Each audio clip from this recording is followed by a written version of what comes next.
Halo, permisi semuanya. Sebelumnya perkenalkan nama saya Muhammad Rian Arta Ramadhan Santoso dengan NRP Digit terakhir 019 dari Departemen Teknik Sistem Perkapalan Angkatan 2024. Di sini saya sudah membawa narasumber yaitu Saya Nabila Maulida. Di sini saya dari jurusan Fisika Angkatan 2022. Nah, sebelumnya FYI saja, mbaknya ini adalah salah satu dari anggota dari BEM ITS dan juga dari Fisika Angkatan 2022. Nah, mungkin saya bisa nih mbak bertanya-tanya mengenai etika dan etiket. Jadi mungkin yang paling simpel dulu mbak, apa sih itu etika dan etiket mbak? Menurutku ya sebenarnya definisi dari etika dan etika sendiri itu berbeda-beda. Jadi etika dan etiket itu memiliki perbedaan. Untuk yang pertama ya, aku jelasin mulai dari etika dulu. Etika seringkali disebut seseorang sebagai suatu aturan atau norma ataupun bisa dikatakan sopan santun. Nah, kemudian apa yang membedakan dengan etiket? Sebenarnya keduanya memiliki dua hal yang korelasi atau berhubungan. Nah, etiket itu sebenarnya juga sama, tapi kalau etiket bisa dikatakan sopan santun yang lebih spesifik, sedangkan kalau etika itu lebih ke general. Jadi etika itu lebih ke siapapun atau lebih ke umum, sedangkan etiket itu ke siapa yang khusus, sasarannya ke siapa, seperti itu. Oke mbak. Nah, dari mbak sendiri nih, ada nggak sih mbak secara khusus etiketnya di BEM Institut dan juga di Fisika sendiri mbak? Oke, aku jelasin ya. Kalau untuk di BEM sama Fisika sendiri, kalau etika kan seringkali etika dulu ya. Etika seringkali seperti kayak kita menyapa ketika bertemu ataupun ketika sama dosen dalam lingkup fisika kita harus menyapa. Kemudian kalau etiket, kalau di Fisika sendiri itu memiliki ciri khusus yang dimana itu setiap orang yang ada atau disebut warga dari fisika ataupun anggota fisika sendiri ketika bertemu itu kayak harus namanya kalau di fisika itu salam fisika. Jadi kayak entah itu kalau mungkin di jurusan lain bisa kayak salam biasa ataupun kayak tos gitu loh. Nah gitu. Nah, sedangkan kalau di BMI sendiri itu biasa masih sebenarnya, cuman di BMI itu lebih ke ya udah antara jurusan lain sama jurusan yang lain kan tentunya beda-beda kan.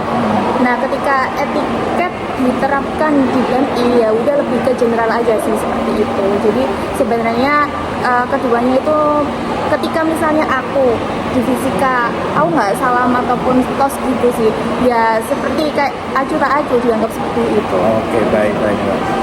Mungkin jadi yang pertanyaan kedua itu ini mbak, gimana kita harus menerapkan etika dan etiket mbak? Gimana? Ya.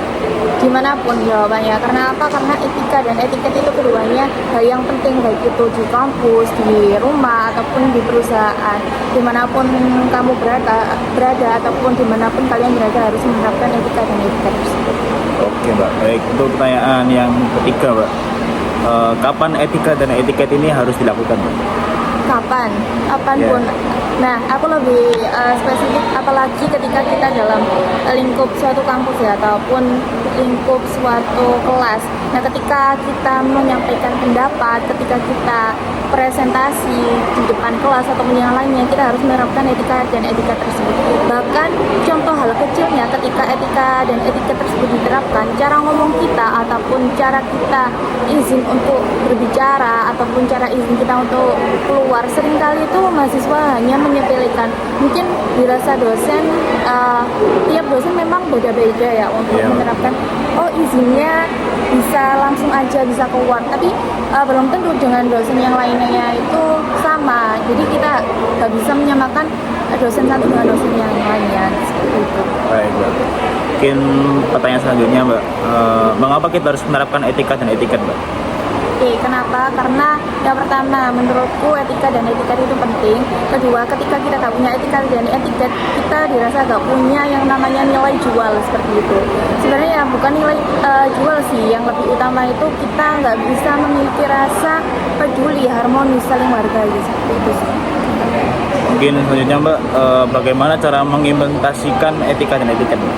Oke, sebenarnya udah aku spill tadi, contohnya ketika kita presentasi, kemudian ketika kita mau izin kamar mandi, ataupun kita nanti ketika bertemu dengan cutting ataupun adik kelas, kita hendaknya menyapa lah setidaknya seperti itu. Jadi jangan merasa, alah aku udah kenal, oh enggak, aku sapa seperti itu. Jadi ya terapkan 5S itu.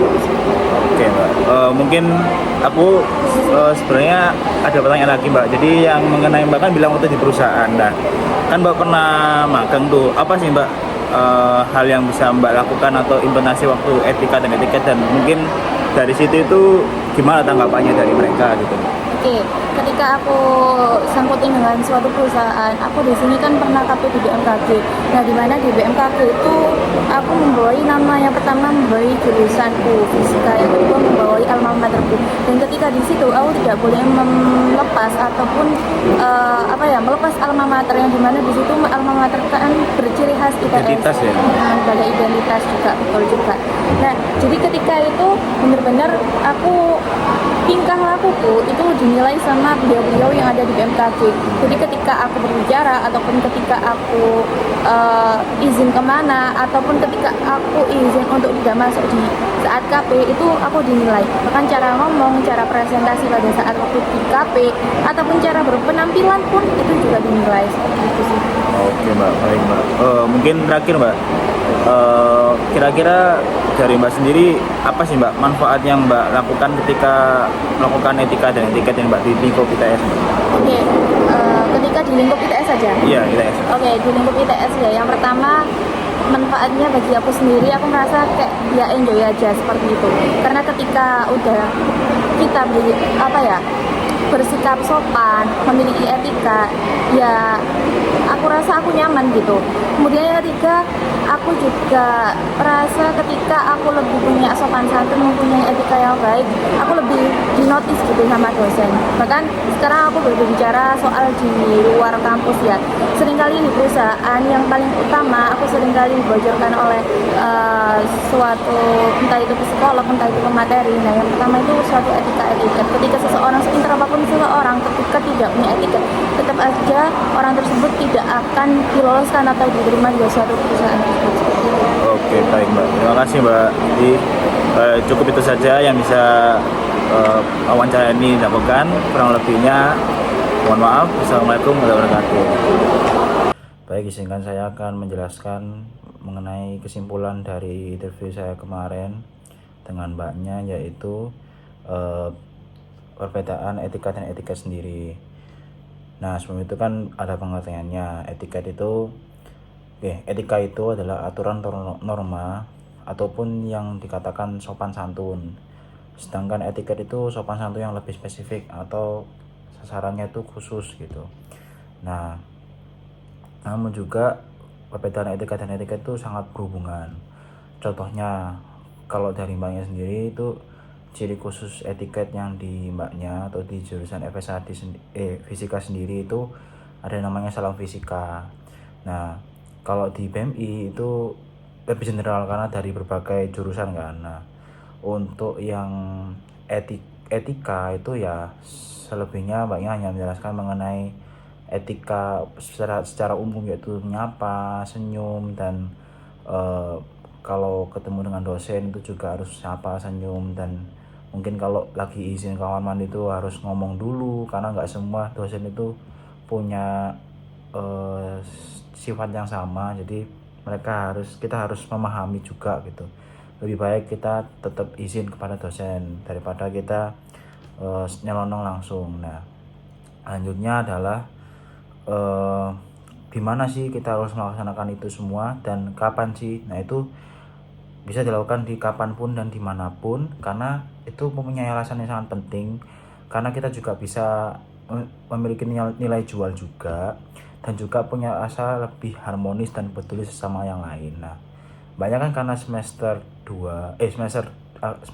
6 dan karena udah lama di ITS, Maya juga pernah magang. Nah, Maya juga menjelaskan mengenai etika dan etiket juga di perusahaan yang Mbak disebut magang, itu di BMKG, di mana di BMKG kita kan membawa nama jurusan, juga membawa nama alma mater. Bahkan alma mater itu kita pakai terus saat kita KP atau saat kita sedang magang. Nah, maka dari itu akan selalu dinilai oleh orang-orang yang berada di BMKG tersebut. Nah, karena dari itu kita harus memiliki jiwa etika yang baik dan juga harus mengenali satu lingkup dalam situ, apakah ada istilahnya ya etiket yang ada di situ, apa kita mempelajari juga. Nah, apa sih juga manfaatnya dari hal itu ya?